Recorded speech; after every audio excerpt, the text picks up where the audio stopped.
harus teman-teman ingat adalah sejak teman-teman dinyatakan bisa mengikuti ujian ini, jadi saat teman-teman menerima email itu, maka teman-teman diberi waktu 12 bulan. Teman-teman akan diberikan kesempatan untuk reschedule. Aduh, baik banget. Aku seneng sih by the way sama sistem testing yang kasih fleksibilitas kayak gini gitu teman-teman. Aku saranin teman-teman untuk datang setidaknya 1 jam sebelum ujian.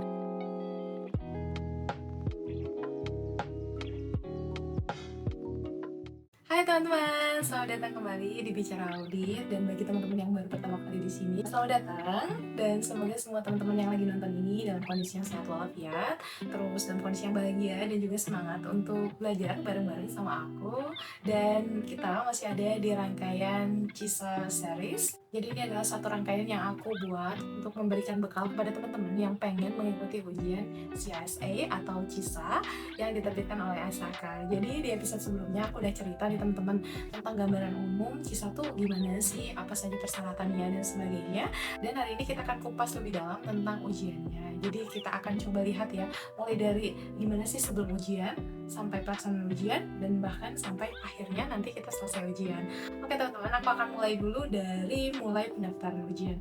Jadi ketika teman-teman mendaftarkan ujian ISAKA ini, teman-teman bisa masuk ke websitenya isaka.org, dan di sana teman-teman bisa langsung tuh mendaftarkan diri untuk mengikuti ujiannya. Nah, untuk ujiannya ini sendiri, nanti ketika teman-teman selesai mendaftar dan melakukan pembayaran, dalam waktu sekitar 1 hari, teman-teman akan menerima email konfirmasi apakah teman-teman sudah dianggap bisa mengikuti ujian. Oke, dan selanjutnya setelah kita terima email tersebut, kita udah mulai bisa melakukan penjadwalan ujiannya. Nah, ujian ini sendiri oleh ISAKA ada satu lembaga yang ditunjuk namanya PSI. Jadi PSI ini adalah sebuah testing center yang terotorisasi untuk melaksanakan ujian-ujian yang diselenggarakan oleh ISAKA. Tapi selain itu ada pilihan yang kedua teman-teman, yaitu proctored exam. Jadi teman-teman bisa mengikuti ujian ini di rumah masing-masing atau di tempat sesuai kemauan teman-teman, yang penting memenuhi persyaratan yang ditetapkan untuk mengikuti ujian proctor itu seperti apa. Nah, jadi ada 2 pilihan ya teman-teman. Teman-teman mau ikuti testing centernya PSI atau teman-teman bisa mengikutinya secara proctor. Di Indonesia sendiri ada beberapa tempat yang ditunjuk oleh PSI sebagai testing center terotorisasi. Nanti bisa teman-teman cari ya infonya. Hal penting yang harus teman-teman ingat adalah sejak teman-teman dinyatakan bisa mengikuti ujian ini, jadi saat teman-teman menerima email itu, maka teman-teman diberi waktu 12 bulan atau sekitar 365 hari untuk mendaftarkan tanggal ujiannya. Jadi teman-teman bisa tuh memilih di antara 1 tahun tersebut tanggal mana yang kira-kira menjadi tanggal ujian teman-teman.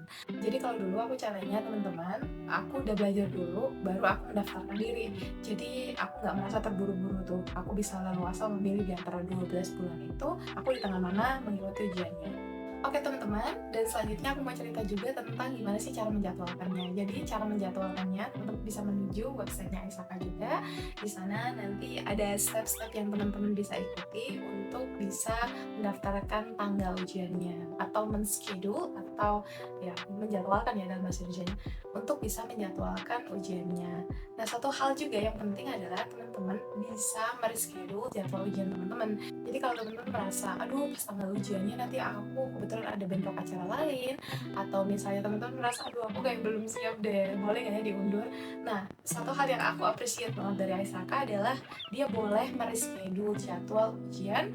Jadi ISAKA memberikan kelonggaran kita untuk mereschedule jadwal ujian selambat-lambatnya 40 jam sebelum tanggal ujiannya. Jadi misalnya teman-teman ini menjadwalkan ujian di tanggal 15 pukul 9 WIB misalnya ya, maka teman-teman bisa mereschedule jadwalnya maksimal tanggal 13 jam 9 juga.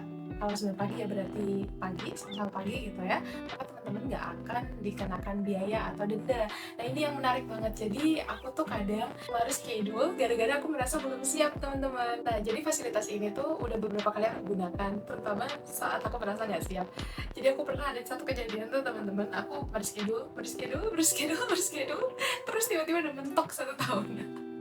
Ya gitu, jadi sepanjang masih memenuhi durasi yang dipersyaratkan yaitu 48 jam, maka teman-teman masih bisa dengar schedule ujiannya. Seru ya teman-teman, jadi teman-teman masih bisa punya fleksibilitas untuk menjadwalkan ujiannya meskipun udah dijadwalkan di awal. Oke, selanjutnya tibalah di hari ujiannya. Jadi teman-teman bisa datang ke test center, atau teman-teman bisa, kalau proctor ya berarti di tempat yang pengen teman-teman tuju untuk melakukan ujian tersebut.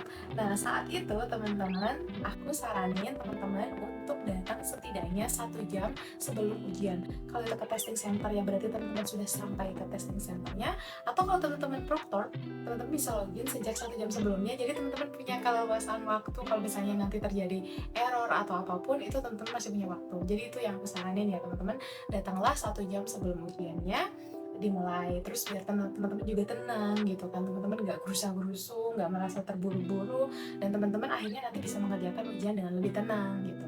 Nah, karena ujian ini 4 jam lamanya, teman-teman pastiin kondisi teman-teman dalam kondisi yang super fit. Jadi malam sebelumnya udah tidur dengan cukup, paginya kalau misalnya itu pagi ya sarapan dulu. Terus aku sih biasanya sampai mengatur makan ya teman-teman. Jadi beberapa hari sebelum ujian, aku tuh makannya cukup plain supaya apa? Supaya kondisi badanku tuh nggak tiba-tiba drop. Misalnya ada makanan yang asam atau makanan yang pedas, aku takutnya kondisi kesehatanku terganggu karena hal tersebut. Jadi biasanya aku bahkan udah mengatur gaya makan aku sejak beberapa hari sebelum tanggal ujian. Dan selengkapnya aku akan bahas tips and trick ujiannya di episode selanjutnya. Jadi untuk selengkapnya bisa teman-teman saksikan di episode selanjutnya ya. Tapi untuk episode hari ini aku akan fokus aja tentang teknis ujiannya. Oke teman-teman, jadi setelah teman-teman sampai ke testing centernya atau sampai ke platform ujian online-nya jika menggunakan Proctored Exam, maka teman-teman akan diminta dokumen identitasnya. Jadi dokumen yang diterima di Indonesia ada KTP, ada paspor, ada SIM juga. Pokoknya yang ada fotonya kita dan ada nama kita di sana, ada identitas kita di sana. Nah itu, jadi jangan lupa dibawa ya, jangan sampai kita udah sampai tempat ujiannya terus kita ternyata ketinggalan KTP atau ketinggalan identitas. Pokoknya jangan lupa dimasukin identitasnya nanti untuk diserahkan kepada panitianya atau ditunjukkan kepada yang jaga proctor examnya. Selanjutnya teman-teman akan diarahkan menuju ke ruangan ujiannya. Jadi di ruang ujiannya biasanya udah bersekat-sekat gitu teman-teman. Jadi di sebelah kita biasanya juga orang yang ujian gitu ya. Jadi kita punya satu layar komputer gitu ya dan mouse. Jadi seingat saya udah nggak ada apa-apa lagi ya selain itu. Kita nggak dikasih bahkan coret-coretan gitu, kayaknya nggak ada gitu. Ada ujian sertifikasi lain yang dikasih kertas coret-coretan, tapi kalau Aisaka seingat saya waktu itu nggak dapet kertas apapun. Jadi kita bener-bener cuma ngadepin satu layar itu, terus whenever you're ready, nanti disilakan langsung diklik gitu, mulai ujiannya. Dan kita akan dikasih kesempatan untuk nyoba gitu teman-teman, jadi simulasi semacam gini loh cara jawabnya, klik misalnya, klik A atau B atau C atau D, terus nanti next gitu. Nah itu diajarin teman-teman, jadi jangan khawatir buat yang belum familiar juga sama bentuk platform ujiannya. Oh ya teman-teman, kalau ternyata di hari ujian ternyata kita tidak bisa datang karena terjadi sesuatu yang sangat mendesak, misalnya kita sakit atau ada wafatnya salah satu anggota keluarga kita, atau ternyata kita mengalami kecelakaan, maka dalam waktu 72 jam selamat-selamatnya teman-teman bisa melapor ke PSI bahwa saya mengalami sebuah gangguan untuk bisa mengikuti ujian sehingga saya tidak bisa hadir ke ujiannya, dan di sana teman-teman juga akan diminta untuk menyertakan bukti dari hal yang dimaksud menghalangi teman-teman untuk datang ke ujiannya, dan itu teman-teman akan diberikan kesempatan untuk reschedule. Aduh baik banget, aku seneng sih by the way sama sistem testing yang masih fleksibilitas kayak gini gitu teman-teman. Dia bisa reschedule kan tadi yang saya sebutkan sebelumnya. Terus sekarang kalau misalnya kita mengalami hardship atau kesulitan yang menghalangi kita ujian, kita juga dikasih kesempatan untuk bisa mereschedule gitu. Itu aku bersyukur banget, dan I want to appreciate Aisaka. Makasih banyak ya sudah menjadi sebuah lembaga yang ngasih fleksibilitas semacam ini. Oke teman-teman, dan setelah teman-teman menyelesaikan semua jawaban, terus teman-teman submit dan terus mengisi post test questionnaire, teman-teman akan mendapatkan hasil sementara. Itu belum tetap sih sebenarnya, tapi sudah bisa jadi semacam panduan lah ya, kira-kira kita lulus atau enggak. Jadi dinyatakan teman-teman itu lulus atau enggak, tapi pengumuman resminya akan masuk ke email sekitar 10 hari kerja kalau nggak salah. Nah, jadi dari tanggal ujian tersebut kira-kira nunggu 10 hari, nanti teman-teman akan dapat email resmi teman-teman itu lulus atau enggak gitu. Dan jika teman-teman merasa bahwa penilaiannya mungkin ada yang keliru dan sebagainya, teman-teman juga bisa ngajuin namanya rescore. Jadi boleh nggak aku dinilai ulang gitu, itu semacam bandingnya gitu, tapi perlu membayar sih. Tapi ya semoga ya teman-teman yang ujian bisa langsung lulus sekali nyoba, nggak perlu rescore, nggak perlu take ulang ujiannya. Dan itu untuk jalur yang lulus ya. Tapi kalau ternyata teman-teman mengalami nasib yang kurang baik gitu ya, ternyata tidak lulus percobaan pertama, jangan putus asa teman-teman. Ya semua orang nyoba pasti ada kemungkinan gagal maupun suksesnya. teman-teman bisa retake secepatnya 30 hari sejak tanggal ujiannya. Jadi tetap semangat, tapi aku tetap doain teman-teman semoga lulus di percobaan pertama ya teman-teman.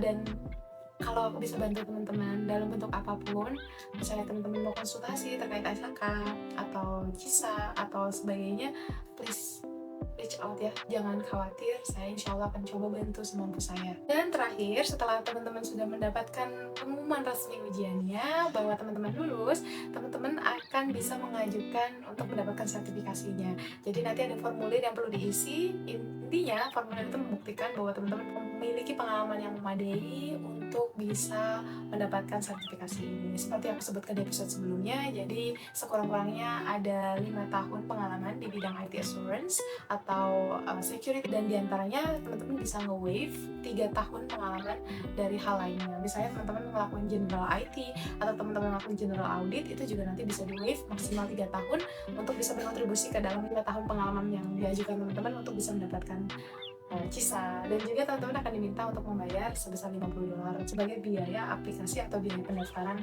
sertifikasinya. Dan itu teman-teman, selamat. Setelah sampai tahap ini berarti teman-teman udah lulus dan mendapatkan CISA, tinggal ditunggu nanti dapat sertifikatnya. Amin. Aku berdoa buat teman-teman, semoga semuanya yang pengen ujian CISA dilancarkan, dimudahkan. Dan aku akan ketemu sama teman-teman lagi di episode selanjutnya. Aku akan bahas tips dan trik, jadi stay tune ya. Thank you semuanya.